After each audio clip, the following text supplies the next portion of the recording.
Everyone, welcome back to our YouTube channel. I am Leena Patil और आज start कर रहे हैं हम अपनी सीरीज पार्ट 3।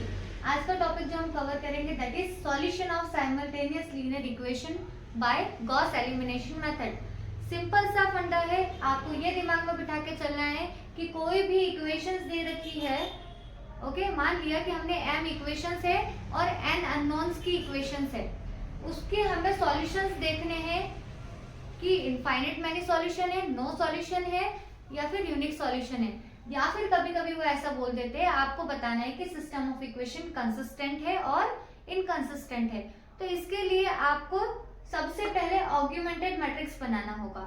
अब ये ऑग्यूमेंटेड मैट्रिक्स कैसे मिलेगा? तो आपकी जो भी इक्वेशन है ना, जितनी भी इक्वेशन है उसको मैट्रिक्स इक्वेशन में हम कन्वर्ट कर लेंगे। अब हमारी मैट्रिक्स इक्वेशन क्या होती है? Ax equal to b. ये जब मैं क्वेश्चन कराऊंगी तो और अच्छे से आपको क्लियर करूंगी। Find rank of augmented matrix. आपको सबसे पहले क्या करना है? ऑग्यूमेंटेड मैट्रिक्स बनाना है ए और बी का, उसकी रैंक फाइंड आउट करनी है। देन हमको तीन केसेस को माइंड में रख कर चलना है। सबसे पहला केस, अगर rank of A is equal to rank of augmented matrix आता है and also equals to number of unknowns, तब हम ये कह देंगे कि हमारा सिस्टम ऑफ इक्वेशन कंसिस्टेंट है और इसके पास यूनिक सॉल्यूशन है। Okay, if rank of A not equals to rank of A भी आता है, देन हम बोल देंगे system is inconsistent and it has no solution. Okay, if rank of A is equal to rank of A B but less than number of unknowns, है ना, इन दोनों की रैंक तो सेम आ रही है लेकिन जो रैंक आ रही है ना वो नंबर ऑफ अननोन से कम है, लेस देन है। इस केस में हम बोल देंगे system is consistent and have infinite many solution. इस केस में इनफाइनाइट मेनी सॉल्यूशन होंगे। अब समझते हैं हम क्वेश्चन के थ्रू कि सिस्टम ऑफ इक्वेशंस को कैसे सॉल्व किया जाएगा। तो देखिए यहाँ पर बोला है solve the system of linear equation by Gauss elimination method. यहाँ पर आपको 3 इक्वेशंस गिवन है इन 3 अननोन्स। ओके, 3 अननोन्स कौन कौन से? x, y, z। तो मैंने अभी जब मेथड एक्सप्लेन करी थी तब मैंने बताया था कि सबसे पहला काम है हमारा कि इन इक्वेशंस को मैट्रिक्स इक्वेशन में कन्वर्ट करना। तो मैट्रिक्स इक्वेशन ऑफ सिस्टम क्या होती है? ax equal to b where a is coefficient matrix. अभी कोफिशिएंट मैट्रिक्स हम कैसे बनाएंगे ध्यान से देखना है आपको। a इज इक्वल टू कैसे बनाएंगे? First equation, second equation and third equation, तीनों इक्वेशन के जो x के कोफिशिएंट है उसको फर्स्ट कॉलम में लिखना है।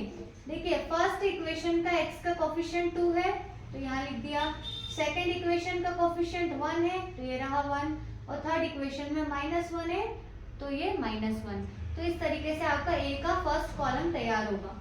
सेकेंड कॉलम कैसे बनेगा? तो जो y के कोफिशिएंट है वो सेकेंड कॉलम प्रिपेयर करेंगे एंड जो z के कोफिशिएंट होंगे वो थर्ड कॉलम बनाएंगे।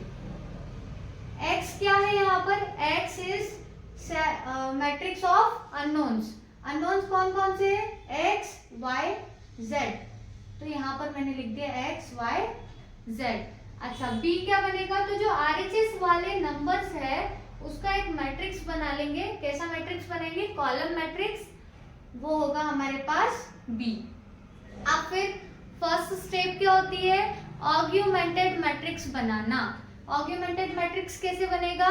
ए और बी को कंबाइन कर दो, ए और बी को कंबाइन कर दो और बीच में से डॉट लगा दो, लाइन खींच दो, इसको बोलते हैं ऑग्यूमेंटेड मैट्रिक्स।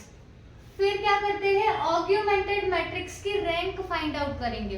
तो रैंक के लिए अभी तक हमने जितनी भी प्रोसेस पढ़ी है उसमें से आप कोई सी भी मेथड अप्लाई कर सकते हो। मैं यहाँ पर सिंपल रो एलिमेंट्री ट्रांसफॉर्मेशन लगा रही हूँ।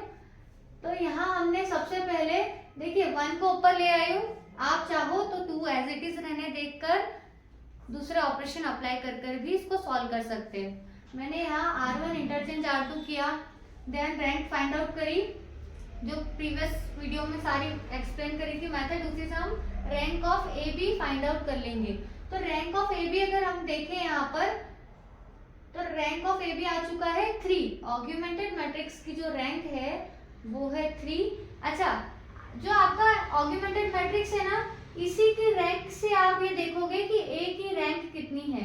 ये वाला पोर्शन आपका ए होता है और ये होता है बी।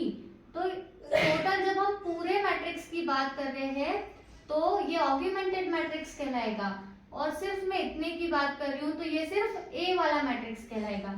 तो रैंक ऑफ ऑग्यूमेंटेड मैट्रिक्स भी 3 है एंड रैंक ऑफ ए भी कितनी हो गई है, 3 हो गई है। और अगर हम ध्यान से देखें तो हमारे क्वेश्चन में नंबर ऑफ अननोन्स कितने हैं, वो भी 3 है, नंबर ऑफ अननोन्स भी 3 है। अब हम अपनी मेथड को थोड़ा सा याद करें तो हमारी मेथड के हमने 3 केसेस पढ़े थे। फर्स्ट केस ही यही था कि अगर rank of augmented matrix is equal to rank of A is equal to number of unknowns हो जाए तो सिस्टम होता है कंसिस्टेंट और इसके पास यूनिक सॉल्यूशन होता है। तो हमने यहाँ पर सेम लाइन लिख दी है कि ये वाला केस अप्लाई हो रहा है एंड सिस्टम इज कंसिस्टेंट, ठीक है, और इसके पास यूनिक सॉल्यूशन है। अब यूनिक सॉल्यूशन तो है लेकिन वो सॉल्यूशन होगा क्या, सॉल्यूशन मतलब x, y, z की ऐसी क्या वैल्यू होगी जो इन तीनों इक्वेशंस को सेटिस्फाई करेगी। तो आपको उस सॉल्यूशन को फाइंड आउट करने के लिए यहाँ पर अप्लाई करना पड़ेगा बैक सब्स्टिट्यूशन। अब बैक सब्स्टिट्यूशन कैसे अप्लाई करेंगे, तो जो लास्ट आपको मैट्रिक्स मिला है ना, ऑग्यूमेंटेड मैट्रिक्स लास्ट वाला जिससे आपने रैंक डिसाइड करी थी, उसी को ध्यान से देखना है और यहाँ से देखना है ये z वाला कंपोनेंट है तो इसको क्या लिखेंगे, -8z इज इक्वल टू 8। तो यहाँ से हमें z की वैल्यू मिल जाएगी z इज इक्वल टू -1। अब हम सेकेंड इक्वेशन को देखेंगे तो सेकेंड इक्वेशन क्या बनेगी, x plus y is equal to 0, sorry x plus y नहीं, y plus z is equal to 0, क्योंकि x वाला कंपोनेंट तो यहाँ पर 0 है, हमको तो y और z से मतलब है, तो y plus z is equal to 0। अब यहाँ पर हमारे पास z की वैल्यू -1 थी, वो हमने यहाँ सब्स्टिट्यूट करी तो y की वैल्यू मिल चुकी है 1। फिर थर्ड इक्वेशन क्या मिलेगी, x minus y plus 2z is equal to -2। तो मैंने ये सेम इक्वेशन यहाँ पर लिख दी है और इसमें y एंड z की वैल्यू सब्स्टिट्यूट करी तो मुझे x की वैल्यू भी मिल चुकी है। तो इस तरीके से हमारा सॉल्यूशन ऑफ सिस्टम क्या आ चुका है, x equal to 1, y is equal to 1 and z is equal to -1। यही हमारी गॉस एलिमिनेशन मेथड है। तो नेक्स्ट टाइप का क्वेश्चन है, इसमें आपको अल्फा एंड बीटा की वैल्यू फाइंड आउट करनी होगी और तीनों केस अप्लाई होंगे। Okay, unique solution, infinite number of solution and no solution. Question, find the value of alpha beta so that system of equation x plus y plus 2z is equal to 3, x plus 2y plus 4z is equal to 5, x plus 2y plus alpha z is equal to beta has unique solution, infinite number of solutions and no solution। तो करना क्या है, same process करनी है, last में अगर तीनों cases को डिफाइन करना है। ओके, तो हमने यहाँ पर लिखा है गिवन सिस्टम, तो हमने तीनों इक्वेशन को यहाँ नोट डाउन कर दिया है। अब matrix equation of this system क्या हो जाएगी, ax इक्वल टू बी। ए कैसे बनाएंगे, ए का फर्स्ट कॉलम कैसे क्रिएट होगा, तीनों इक्वेशंस के x के कोफिशिएंट से हम a का फर्स्ट कॉलम क्रिएट करेंगे।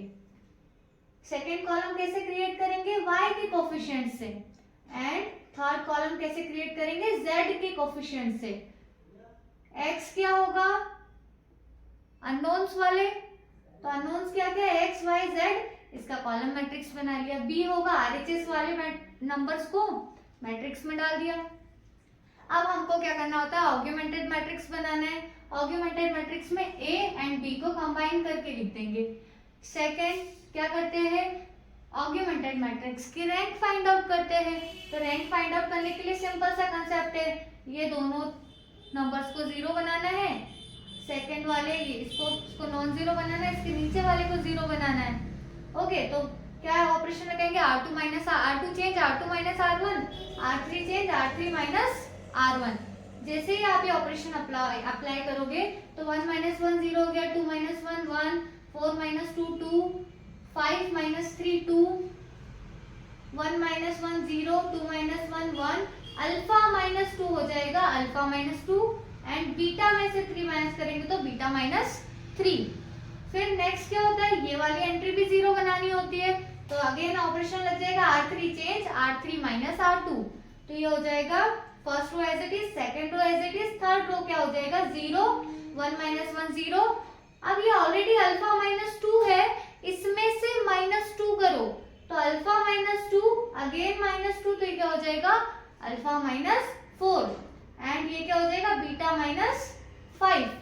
अब अगर हम यहाँ पर इसको यहाँ पर आकर रोक देंगे, इसके आगे कोई ऑपरेशन अप्लाई नहीं करेंगे। अब हम यहाँ पर तीनों केसेस को डिफाइन करेंगे। ओके, तो फर्स्ट केस क्या है, अगर मैं अल्फा की वैल्यू 4 नहीं लेती हूँ और बीटा भी 5 नहीं लेती हूँ, alpha not equals to 4 and beta not equals to 5, तो क्या होगा, यहाँ पर आपको एक नॉन जीरो नंबर मिलेगा और यहाँ भी नॉन जीरो नंबर मिलेगा। इस केस में क्या होगा, ए की रैंक भी क्या हो जाएगी 3 एंड ऑग्यूमेंटेड मैट्रिक्स की रैंक भी हो जाएगी 3। और अगर हम ध्यान दें तो नंबर ऑफ अननोन्स भी कितने हैं 3 है। तो यहाँ पर क्या केस बन चुका है, rank of augmented matrix equal to rank of A is equal to number of unknowns. तो system has unique solution. Alpha beta की किस वैल्यू के लिए, alpha not equals to 4 and beta not equals to 5 के लिए। अब अगर case 2 की बात क्या करा हमने, अल्फा इज इक्वल टू 4 ले लिया है and beta is equal to 5 ले लिया है। जैसे ही आप अल्फा इज इक्वल टू 4 लोगे and beta is equal to 5, तो देखिए लास्ट वाली रो कंप्लीटली जीरो हो जाएगी। जो ऑग्यूमेंटेड मैट्रिक्स है उसकी लास्ट वाली रो कंप्लीटली जीरो बन जाएगी। अगर ये कंप्लीटली जीरो बन रही है, इसका मतलब क्या होगा कि ए की रैंक भी 2 है, ऑग्यूमेंटेड मैट्रिक्स की रैंक भी 2 है, तो दोनों की रैंक तो 2 आ रही है, लेकिन नंबर ऑफ अननोन्स कितने हैं 3 है, तो दोनों की रैंक सेम आ गई which is less than number of unknowns. और जब ऐसा केस आता है तो हम ये कह देते हैं system has infinite number of solution.